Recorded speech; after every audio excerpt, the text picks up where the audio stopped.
Bonjour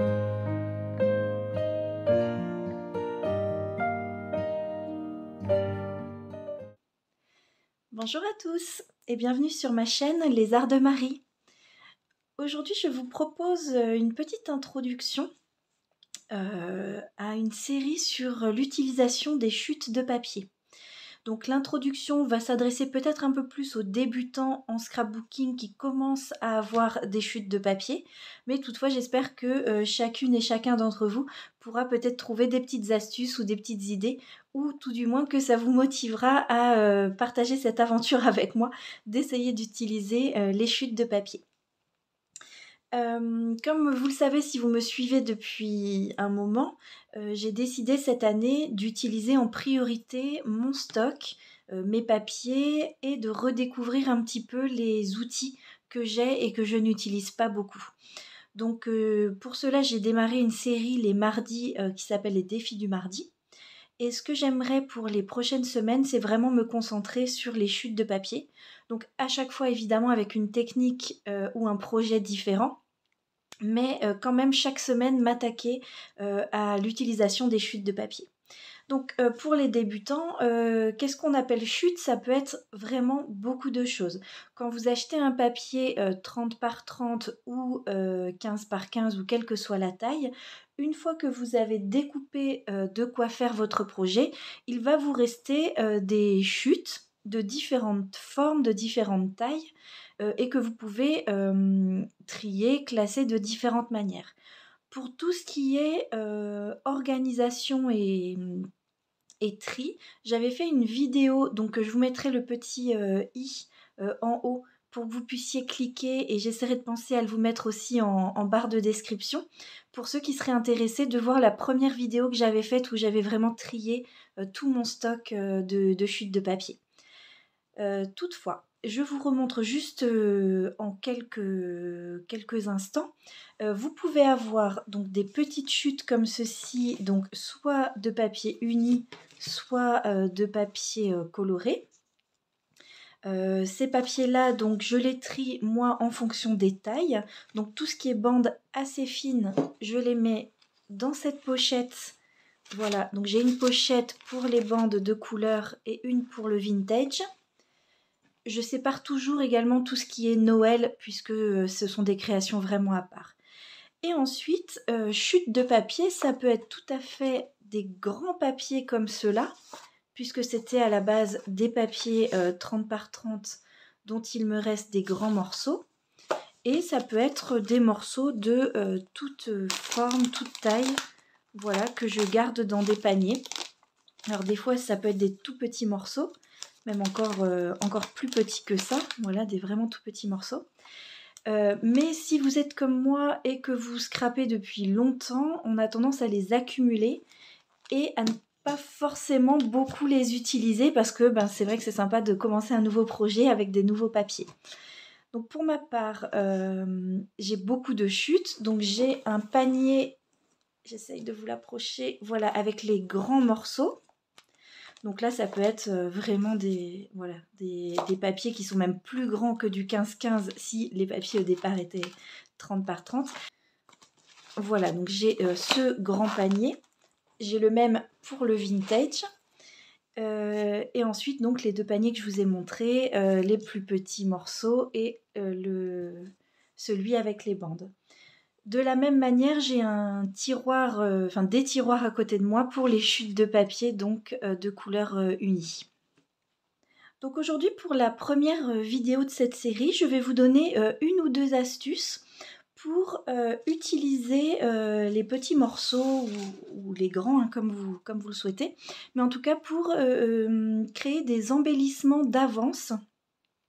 Donc là, c'est la première partie où je vais vous montrer comment je commence ce style de projet, sachant que c'est la première fois que je fais ça vraiment sur autant de papier. Et dans les prochaines vidéos, on va vraiment avancer dans la création des embellissements et l'utilisation de différentes techniques pour utiliser nos chutes. Dans la deuxième partie aussi de cette vidéo, je vous montrerai des idées de rangement pour ce qu'on va faire aujourd'hui. Donc voilà, restez bien jusqu'au bout si vous voulez aussi les idées de rangement. Donc ce que j'ai fait pour démarrer un petit peu à utiliser tous ces papiers, c'est que j'ai pris au hasard des feuilles de papier. Donc j'en ai pris des grandes, de différentes couleurs. J'ai pris, voilà, au hasard, hein, tout un tas de chutes de papier. Et ensuite, ce que j'ai fait, c'est que j'ai sorti toutes mes perforatrices et j'ai commencé à perforer donc les papiers au hasard. Donc je vous montre par exemple la perforatrice avec les 2 papillons. Donc j'ai pris un papier, j'ai perforé les papillons parce qu'ils sont quand même relativement grands et je les ai laissés de côté. Ensuite j'ai fait ça donc avec tous les papiers qui étaient assez grands pour faire cette forme. C'est un petit peu du travail à la chaîne, mais vous allez voir, ça fait un résultat vraiment sympa. Donc voilà, j'ai fait donc tout un tas de papier avec le papillon. Donc imaginons là que je le fasse sur beaucoup de choses. Ensuite, j'ai pris une autre très grande perforatrice. Donc là, c'est celle qui me fait des petites tags comme ça. Et j'ai repris les mêmes papiers, voilà, pour refaire cette forme-là. Alors quand je dis au passé, c'est parce que j'ai fait tout ce travail depuis une semaine pour pouvoir vous montrer le résultat. Mais je voulais quand même vous montrer aussi le processus. Donc voilà, du coup je recommence avec certains papiers. Donc voilà, donc d'abord les grands, tout simplement pour être sûr qu'il y a suffisamment de place dans nos papiers. Et une fois que vous avez fait vos plus grandes perforatrices, donc là par exemple je vais faire un petit rond, enfin un grand rond pardon, sur ce papier là. Une fois que vous avez fait tous les papiers que vous voulez avec les grandes formes, vous pouvez sortir des formes intermédiaires, donc comme les 2 petits ronds comme ça que j'ai. Donc vous recommencez pareil avec les mêmes papiers. Alors, vous pouvez choisir un peu l'endroit qui vous intéresse. Voilà, donc vous recommencez sur chaque papier à faire la forme un petit peu plus petite. Vous pouvez faire à chaque fois les formes différentes pour avoir les 2 ronds par exemple différents. Et une fois que vous avez utilisé vos perforatrices par exemple moyennes, vous pouvez venir faire la même chose avec les tout petits motifs. Et donc là, ce qui est très bien avec ces motifs-là, c'est que vous pouvez aller dans les petits coins qui vous restent, qui seraient trop petits pour perforer quelque chose, et vous pouvez venir découper du coup dans les trous. Donc là, je voudrais la fleur plus que la fleur rose, je veux dire, pour faire le cœur. Donc hop, j'ouvre un petit peu mon papier pour pouvoir passer la perforatrice et je viens perforer donc la fleur que je veux et ça me fait un petit cœur avec la fleur. Et donc ensuite vous pouvez faire ça donc avec toutes les formes que vous avez, que ce soit les ronds, les feuilles. Alors moi je commence à avoir un petit stock de perforatrices, mais c'est vrai que je n'en ai pas énormément. Donc ça c'est la première technique, d'utiliser vos perforatrices pour faire des embellissements d'avance. Ce qui fait que quand vous allez faire une carte, un projet quelconque avec des pochettes, vous aurez déjà dans les gammes de couleurs auxquelles vous êtes habitué des étiquettes d'avance, des papillons par exemple d'avance, des décorations et des embellissements d'avance.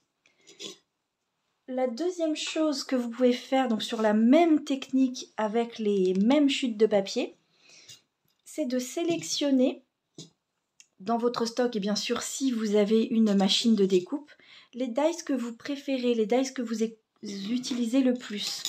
Donc personnellement j'aime beaucoup les nouveaux dies que j'ai pour faire des tags. Donc évidemment j'ai sorti les tailles de tags qui me semblaient adaptées pour faire de la carterie. Donc voilà, j'avais tous ces tags. Oui c'est ça, tous ces tags à découper. Des formes carrées parce que je trouve que c'est toujours sympa à utiliser sur les cartes. Alors un autre rond qui est un petit peu plus grand que celui que j'ai en perforatrice. Encore un tag. Et ensuite, par exemple, des formes de bannières, des cœurs. Ça peut être, voilà, toute forme un peu passe-partout que vous savez que vous allez utiliser sur beaucoup de cartes. Donc là, ce que je fais moi dans ces cas-là, c'est que je reprends les papiers que je suis en train de perforer. Je prends du scotch adapté, c'est-à-dire pas un scotch trop fort pour pas évidemment que ça déchire le papier. Et je viens placer dans les endroits où il me reste de la place. Voilà, je sélectionne si jamais il y a par exemple une fleur que j'aime beaucoup là pour le tag, je le place ici, pardon. Donc je le place ici.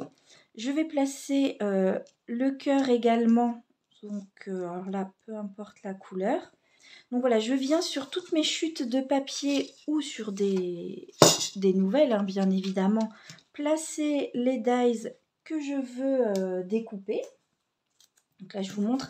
L'avantage de faire un petit peu à la chaîne comme ça, c'est que ça évite de préparer un die, d'aller le découper, de revenir, de rechercher un autre papier, de repréparer le dies, etc. J'aime bien en préparer comme ça plein d'avance. Une fois que j'aurai découpé tous ces dies, il me restera encore de la place autour pour soit poser d'autres dies plus petits, soit venir perforer de nouveau certaines formes plus petites.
Donc ça c'est la deuxième idée donc d'utiliser vos dies.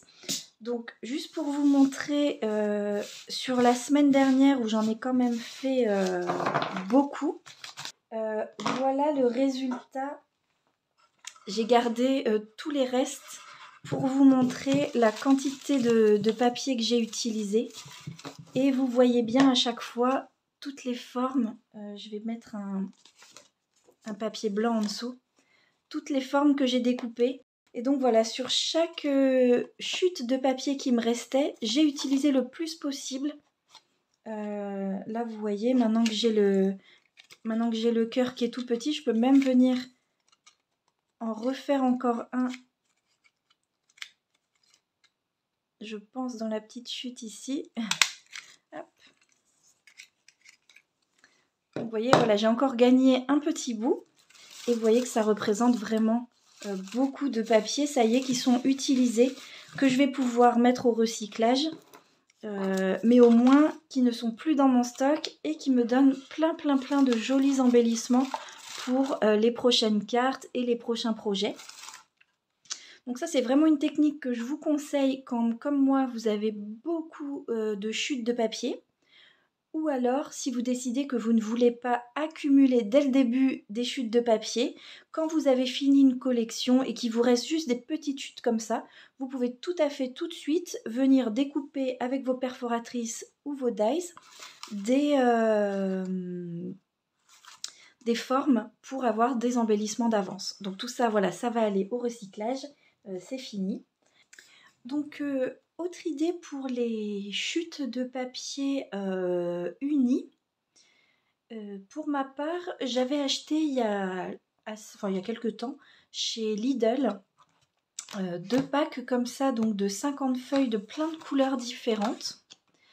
Ce que j'ai fait en fait, c'est que alors certaines, je les avais déjà commencées pour certains projets, mais en tout cas j'ai pris une feuille de chaque, donc sur l'autre bloc qui était déjà entamé, là je vous montre le neuf. J'ai pris une feuille de chaque et j'ai redécoupé en fait à la taille des cartes que j'utilise. Donc voilà ce que ça donne dans le panier. Vous l'avez peut-être déjà vu dans certaines de mes vidéos, en tout cas les plus récentes puisque j'ai fait ça il y a quelques semaines seulement. Et vous voyez comme ça j'ai vraiment toutes les couleurs que je possède. En tout cas j'ai pris même des chutes de papier A4 ou de papier même 30-30 qui me restaient. J'ai pris toutes les chutes qui étaient suffisamment grandes pour faire donc des découpes. Je vais vous dire la taille. Il me semble que j'ai fait 10 par 14,5. Donc dès que j'avais des chutes qui étaient plus grandes que 10 par 14,5, je les ai redécoupées. Ce qui fait que ça me fait des maths directement adaptés à mes cartes. Donc j'utilise les cartes de chez Action.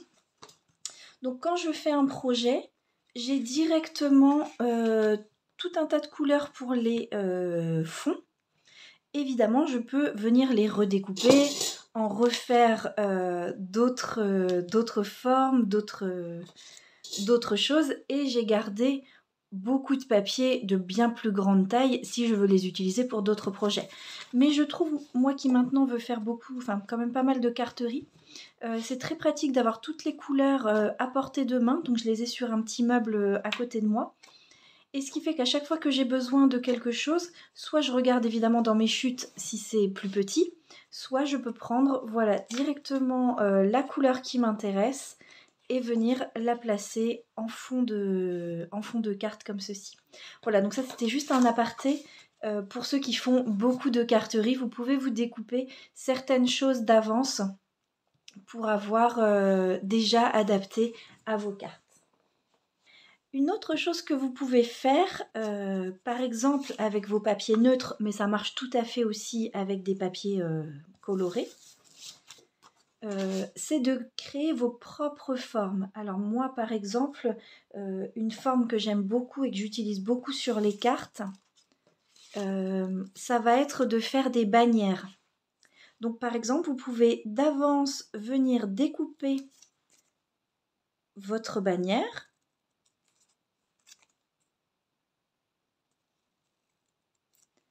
Et par exemple sur un grand papier comme ça, je n'aurai jamais besoin de tout ça pour faire une bannière.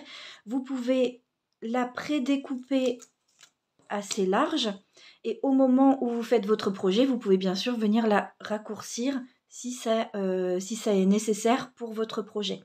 Alors j'avoue que les bannières, j'en ai fait quelques-unes d'avance. Mais après coup, je me suis dit, là c'est quand même des couleurs spécifiques en général dont on a besoin pour nos projets. Donc je préfère garder près de moi sur mon bureau toutes les couleurs, mais ne pas les prédécouper en bannière puisque je ne sais pas exactement lesquelles je vais utiliser. Par contre, j'ai fait du coup, donc ça c'est pour les papiers unis que je vous dis ça. Par contre, j'ai fait des bannières d'avance également comme ça à la main dans des papiers colorés puisque ça peut faire voilà, de toute façon des décos sympas. Donc voilà donc pour la première partie de cette vidéo. Et on va tout de suite passer à plusieurs idées de rangement pour ces découpes. Alors, la première idée, déjà avant même de commencer, le premier conseil que je peux vous donner, n'achetez pas forcément des choses pour ranger vos papiers et vos chutes de papier. Personnellement, oui, j'ai acheté un ou deux grands paniers parce que je n'en avais pas. Mais pour le reste, vous voyez, là, j'avais cette pochette faite en patchwork. J'adore ces paniers, je les trouve trop mignons, mais c'est vrai que je ne savais pas trop comment les utiliser. Et au final, c'est parfait pour ranger mes chutes comme ça en bande. Des fois, ça peut être dans des petits paniers comme ceux-ci, voilà, que vous avez peut-être déjà des petites choses qu'on trouve chez Action, par exemple, etc. Mais voilà, le but n'est pas forcément de vous faire acheter ou trouver la même chose que moi, mais de vous montrer qu'avec ce que vous avez déjà, peut-être que vous pouvez trouver votre propre rangement pour les chutes de papier. Donc moi j'avais cette boîte que j'utilisais à la base quand je faisais du point de croix pour ranger toutes les chutes de fils autour de carton. Hein. J'enroulais mes fils autour et je venais les ranger dans cette boîte. Donc je ne fais plus du tout de point de croix. Donc j'ai récupéré cette boîte tout simplement pour mettre les découpes que j'ai faites donc cette semaine. Vous voyez, ça en fait déjà pas mal. Et je les ai classées. Donc par exemple, toute cette rangée-là, ce sont les ronds. Donc j'ai les plus grands qui pouvaient rentrer là-dedans. Donc là, vous voyez, celui qu'on a fait ensemble, je le rajoute pour aller là. J'ai fait tout un tas de ronds un peu crantés avec ma perforatrice. Donc pareil, dès que j'en ai un de plus, je peux venir le ranger. Voilà, les ronds normaux et les petits sont là. Ici, ce sont mes dies de forme carrée, donc avec une petite imitation fausse couture sur le côté. Et ici, ceux qui ont une forme un petit peu, voilà, déchirée. J'ai fait tout un tas de petites fleurs avec une perforatrice donc de fleurs. Pareil avec ceux-là. Ensuite, j'ai deux tailles pour les dies tags qui rentraient dans cette boîte, donc je les ai mis là. Les petits cœurs, voilà, donc j'ai les assez grands cœurs, on va dire, ici. Et ensuite, c'est dégressif, de plus en plus petit. Et donc, pareil, j'ai une rangée avec les papillons. Donc là, les papillons qu'on vient de découper ensemble, je peux les rajouter à ma pile. Des papillons moyens et des tout petits. Et ensuite, les formes comme ceci que j'aime bien aussi pour les cartes. J'ai des dies, voilà, de plusieurs formes, de sortes de petites bannières. Voilà, donc vous voyez que en quelques... Allez, j'ai peut-être passé 2 soirées à faire ça. Alors, pas en continu, évidemment, mais bon, ça prend quand même un petit moment. Surtout les dies. Ça prend évidemment beaucoup plus de temps que les perforatrices. Voilà, mais donc c'est une première idée de rangement. Je sais que chez Action, il existe des boîtes plus petites, mais vous pourriez mettre uniquement les vraiment toutes petites découpes dedans. Donc voilà, une première idée. La deuxième idée de rangement, c'est pour les découpes un peu plus grandes. J'ai un casier comme ceci, donc avec 5 tiroirs. Donc c'est voilà, c'est présenté comme ceci. J'avoue que je ne sais plus du tout où est-ce que je l'avais trouvé. Mais donc ce que j'ai fait, c'est que dans chaque tiroir, j'ai mis un style de découpe différent.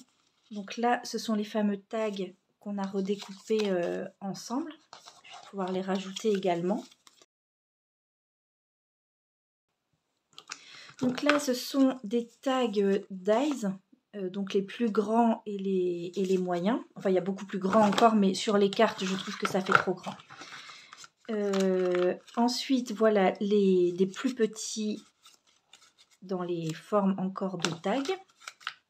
Donc, vous voyez, vous pouvez les ranger comme ça dans des tiroirs selon la taille. Et là, c'est ce que je vous disais, c'est toutes les bannières que j'ai faites d'avance.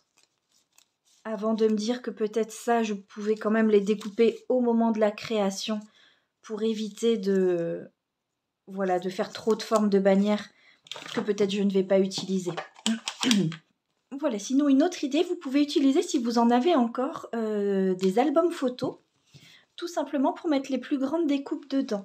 Donc là, c'est une découpe où on peut venir après glisser des choses dedans. Donc l'avantage aussi d'en avoir même une ou deux de découpe d'avance, c'est que ça nous permet de nous rappeler qu'on a ce dies, de le tester peut-être sur l'album, voir si c'est la bonne taille et ensuite choisir les couleurs dans lesquelles on veut le redécouper.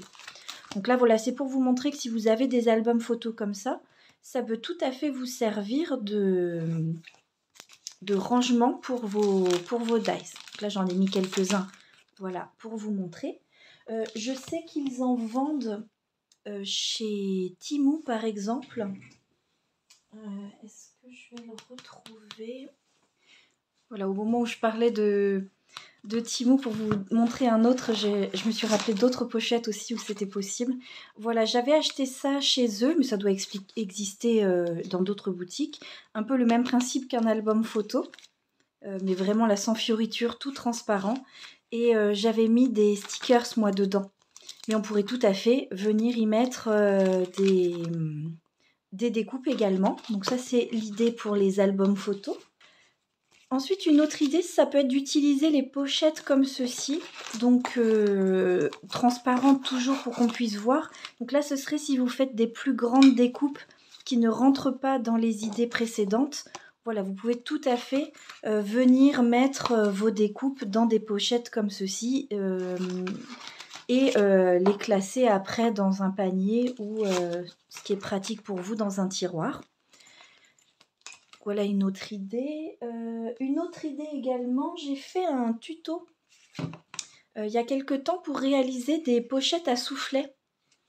Donc voilà, vous pouvez tout à fait utiliser également ce tuto, vous faire vos pochettes à soufflet et venir ranger des tags dedans. Alors soit pour vous-même, pour les conserver, vous pourriez rajouter par exemple une étiquette pour savoir ce qu'il y a dedans. Parce que là, évidemment, comme ça n'est pas transparent, c'est un peu plus compliqué de revenir chercher ces découpes. Donc ça pourrait être une bonne idée de noter ce qu'il y a dedans. Mais ça peut être aussi une bonne idée pour faire des échanges entre scrappeurs ou scrappeuses, de venir glisser des découpes et les envoyer à quelqu'un dans cette jolie enveloppe, donc de pochette à soufflet.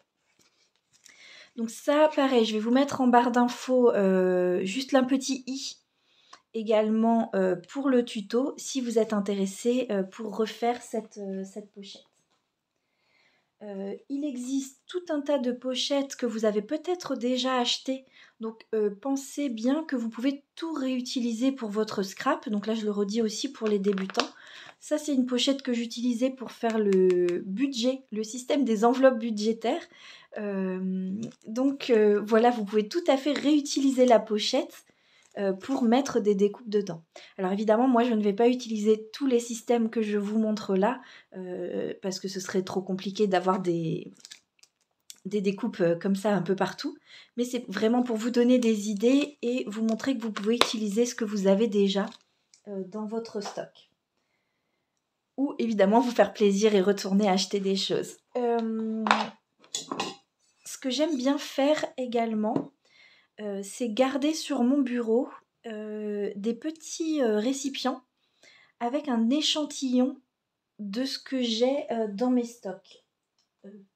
Tout simplement parce que je ne sais pas si vous êtes comme moi, mais vraiment, quand je n'ai pas les choses sous les yeux, je ne vais pas forcément penser à me lever et aller dans mon stock pour utiliser ces choses-là.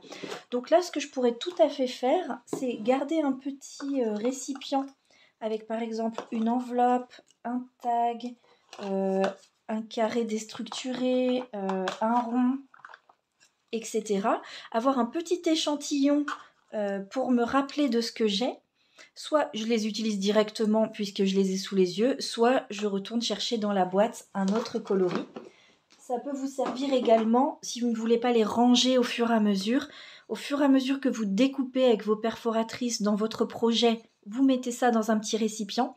Et une fois que la semaine est terminée, que vous avez fini vos projets, vous pouvez aller les ranger dans les différentes pochettes.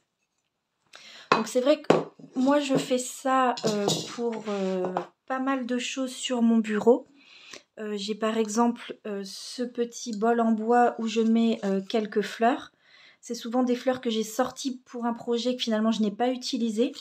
Donc je les garde pour essayer d'y penser. Vous voyez, je fais pareil avec des petits embellissements en bois. Donc voilà, j'ai tout autour de moi en fait tout un tas de petits récipients comme ça pour essayer vraiment maintenant de penser à utiliser mon matériel. Voilà, donc c'était une première vidéo, donc spéciale débutant, mais qui peut quand même intéresser tous ceux qui ont des chutes de papier. Pour vous encourager, voilà, à utiliser vos chutes, à utiliser vos perforatrices parce que très certainement si vous faites du scrap depuis longtemps, vous en avez au moins une certaine quantité. Pareil, d'utiliser également vos dies, pourquoi pas en vous préparant d'avance quelques embellissements, quelques formes chaque semaine ou chaque mois, voilà, pour augmenter un petit peu votre stock. Donc comme je vous le disais, cette vidéo est l'introduction du début d'une série pour les défis du mardi où je vais vous montrer chaque semaine une utilisation différente qu'on peut faire avec les chutes de papier. Je ne sais pas combien de temps ça va durer, c'est en fonction du nombre d'idées que je vais avoir. Il est possible que certaines fois les idées se recoupent un peu parce que je voudrais vraiment pouvoir utiliser le plus de chutes de papier possible. Voilà, donc si vous êtes intéressé par ce projet, n'hésitez pas à vous abonner à ma chaîne, c'est toujours encourageant. De mettre un petit like et un commentaire, voilà, ça fait toujours très plaisir de se sentir soutenu et de savoir que vous avez regardé et apprécié la vidéo. Voilà, j'espère que cette vidéo vous a plu. Je vous souhaite une très belle semaine créative et je vous dis à bientôt pour une nouvelle vidéo.